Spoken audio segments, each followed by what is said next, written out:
Hi students, this is your 5.5 lesson. It's on conic sections, circles, and semicircles. All right.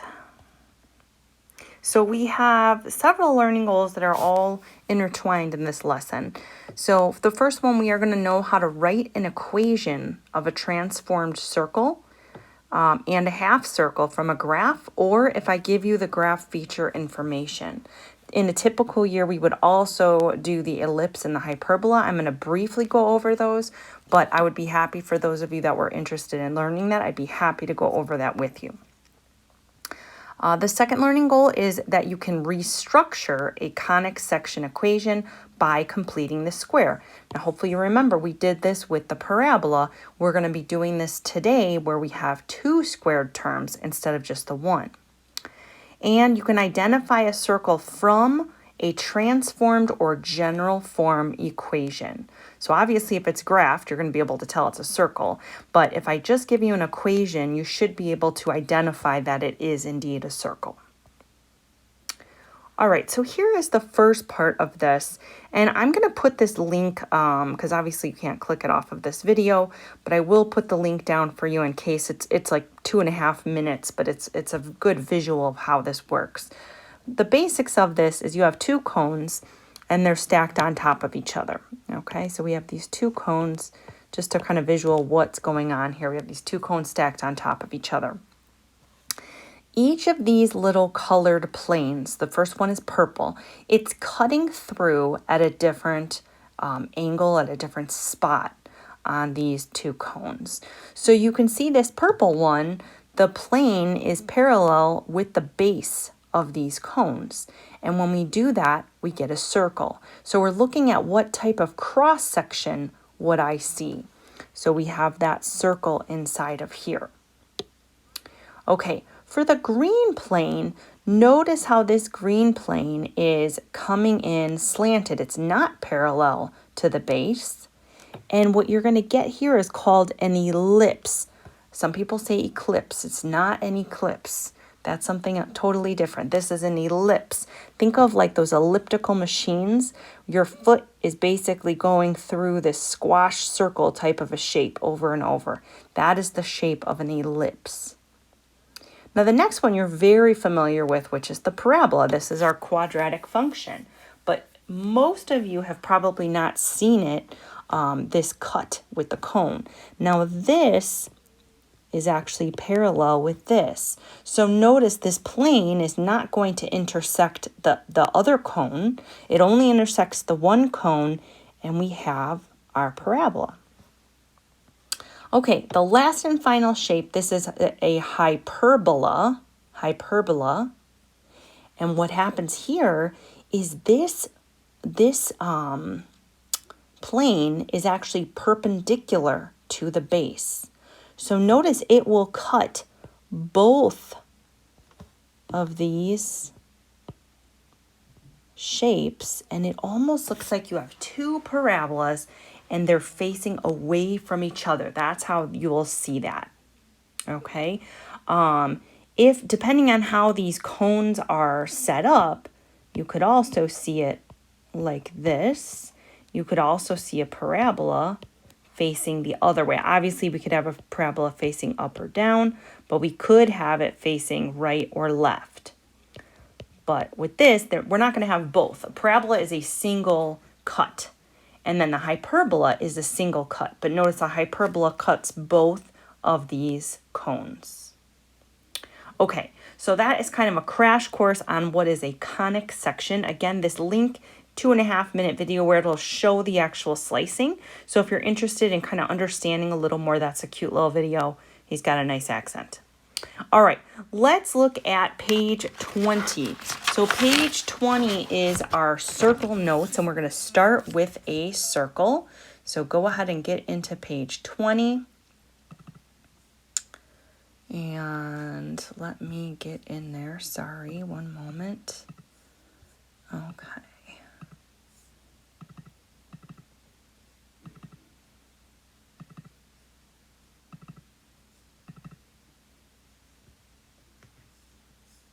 Okay, sorry about that pause there. All right, So we have a circle. So these are our circle notes. Okay, we have a center, which is h comma k. We have the radius, which is r. And the form for this will be x minus h squared plus quantity y minus k squared is equal to the radius squared.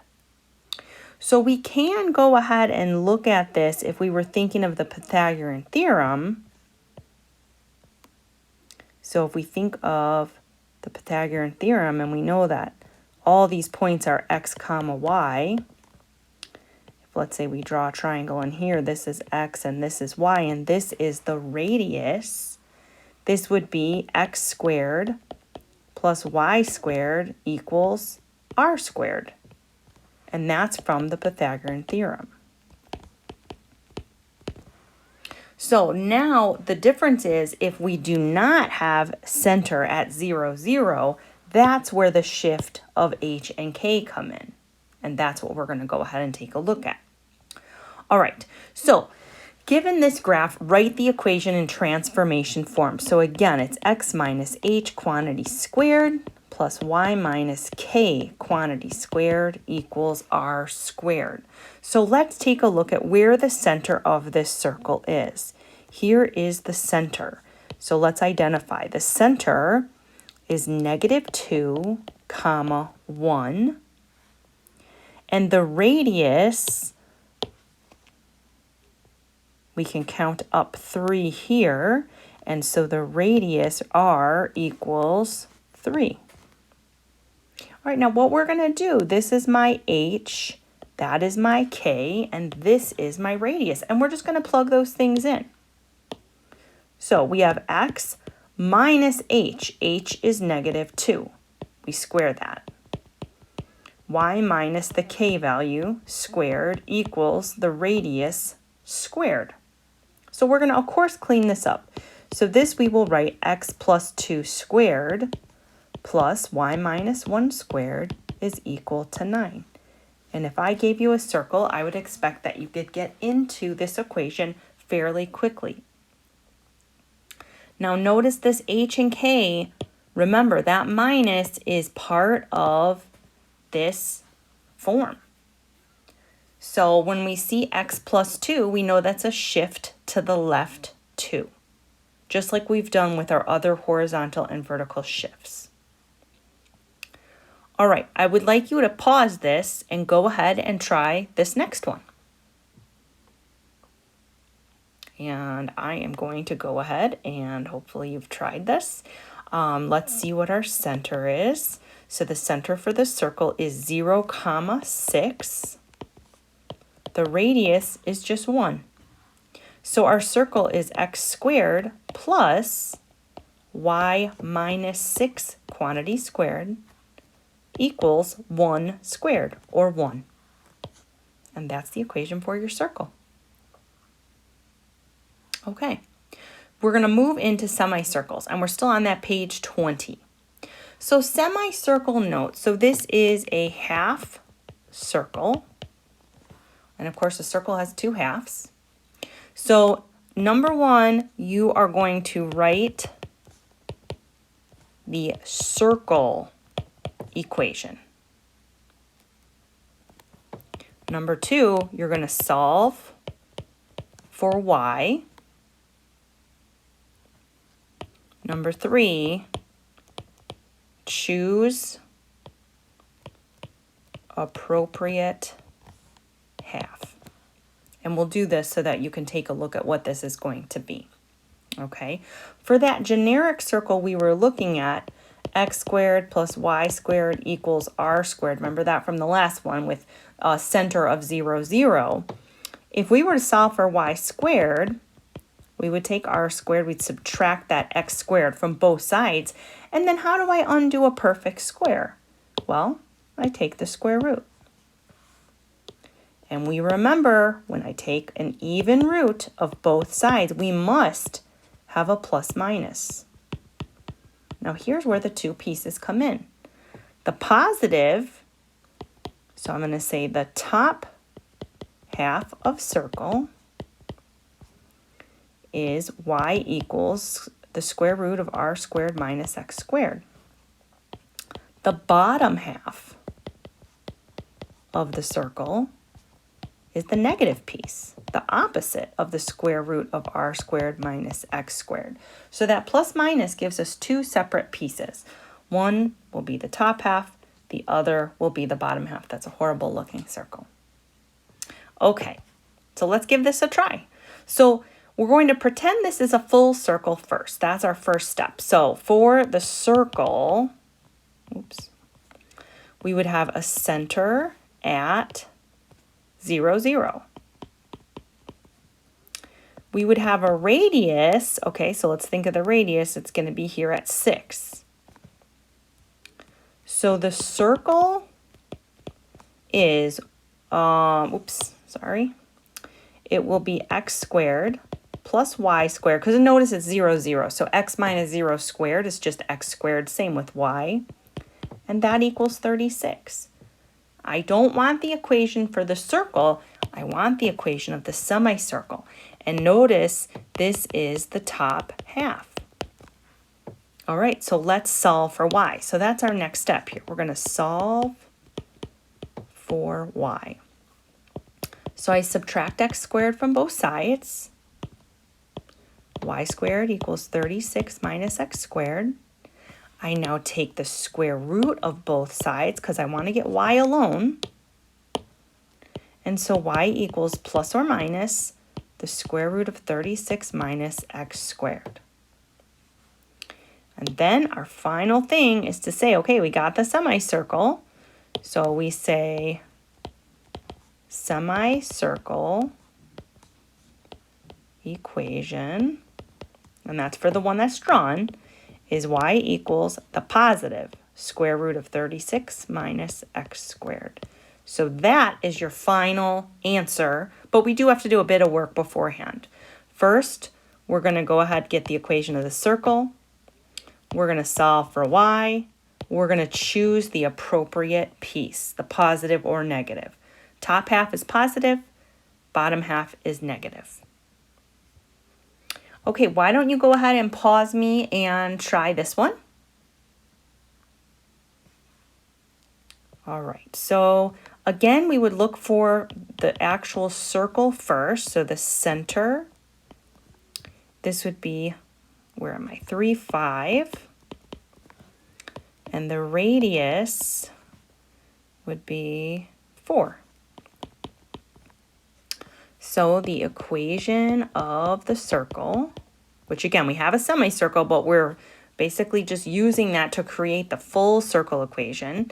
We have quantity x minus 3 squared plus quantity y minus 5 squared equals 16. That's 4 squared, the radius squared. Okay, now the next thing we do is we solve for y. We want to get y alone. All right, so let's go ahead and subtract this whole piece from both sides. Don't expand it, leave it that way. So y minus 5 quantity squared equals 16 minus quantity x minus 3 squared. Again, we have to undo the perfect square just like last time. It's a little messier, but same idea. So we're going to go ahead and undo the square. So we get y minus 5 equals plus or minus, don't forget that, the square root of 16 minus quantity x minus 3 squared. Now the very last step we have to do is add 5 to both sides to get that y alone. And then we're done with this phase. So I'm going to put the 5 in front, plus or minus the square root of 16 minus quantity x minus 3 squared. Okay, so that was step 2. Now the final step is to actually get what is the equation for this semicircle. And again, this is the top half. So it's going to be the positive. We're going to say y equals 5 plus the square root of 16 minus quantity x minus 3 squared. a big no-no here. It's going to be tempting. You are not allowed to just take the square root of each of these separate. This is the square root of a difference. So in this case, you're stuck at this point, and this is as far as you need to go. Okay, so the next part is, hey, what if you don't have a nice transformed equation? Can we restructure? And of course we can. We're going to recall how to complete the square. So in this case, we're going to do it twice to the same equation. We've already done this with the parabolas, and that's what these criteria of success for success are. But now we're going to do it twice in the same equation. All right, take a deep breath. Here we go. All right, given an equation in general form, this is general form. We right away notice, I have an x squared and a y squared. So this is for sure not a quadratic. It's not a parabola, okay? So when we look at that, this is not a parabola, okay? When we're thinking of those four conic sections, the parabola is the one that has a single squared variable. The rest have two squared variables.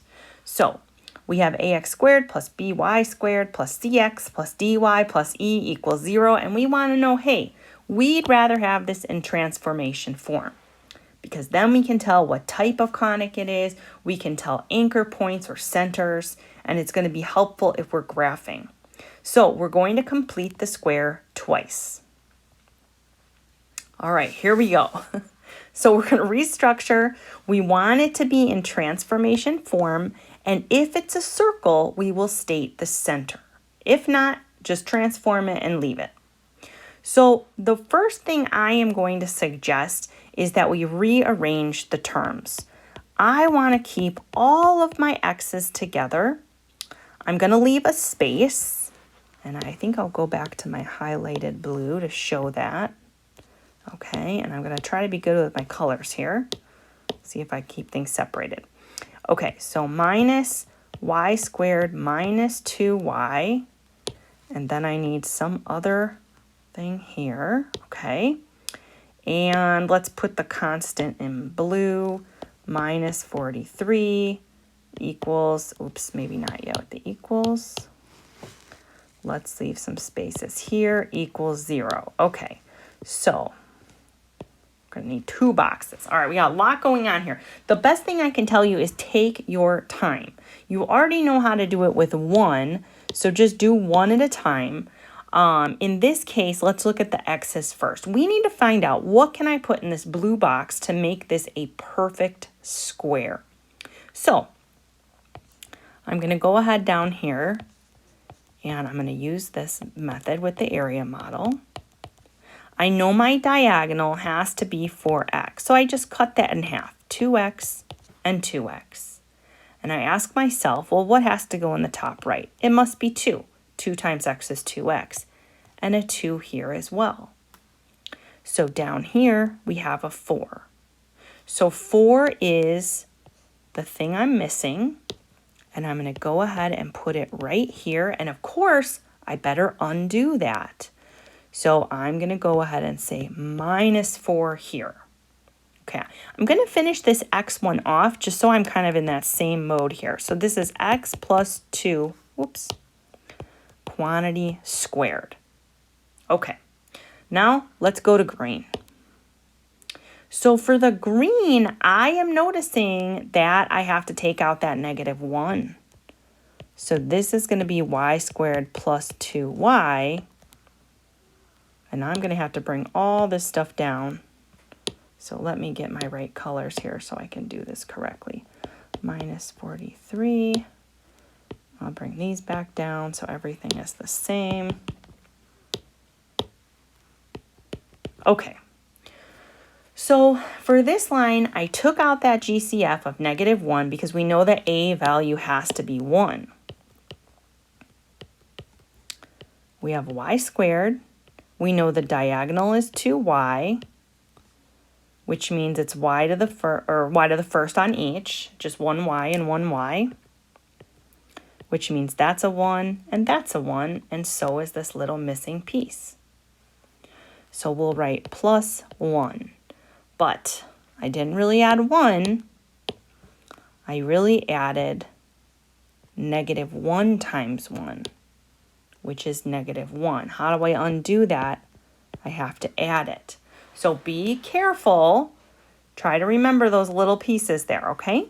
All right, now I'm going to keep bringing things down here. So I'm going to scoot over a little, but I'm still going to use that pink x plus 2 quantity squared. I'm going to use my green minus, and this was y plus 1 squared. Okay. And then we'll have minus, let's see, minus 47, that's minus 46. So I'm going to put that in blue, equals 0. And finally, I'm going to add 46 to both sides. Okay, I'm trying to be good with my colors here. Hopefully you can follow this okay. Minus y plus 1 squared. And so this will then equal, if I add 46 to both sides, it will equal 46. The question is, first of all, this is restructured. Is this a circle? Remember the circle, is x minus h squared plus y minus k squared equals r squared. And I see a big issue here. There's a minus sign. This is not a circle. Not a circle. This is actually what would be called a hyperbola because of this minus sign in the middle.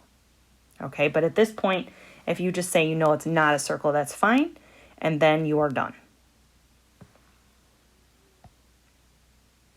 Okay, so we are going to go over this problem together in class, but if you'd like to take a look at it and start it, you certainly can. If you want to wait for class, I'm going to end up opening with this. That is absolutely fine as well.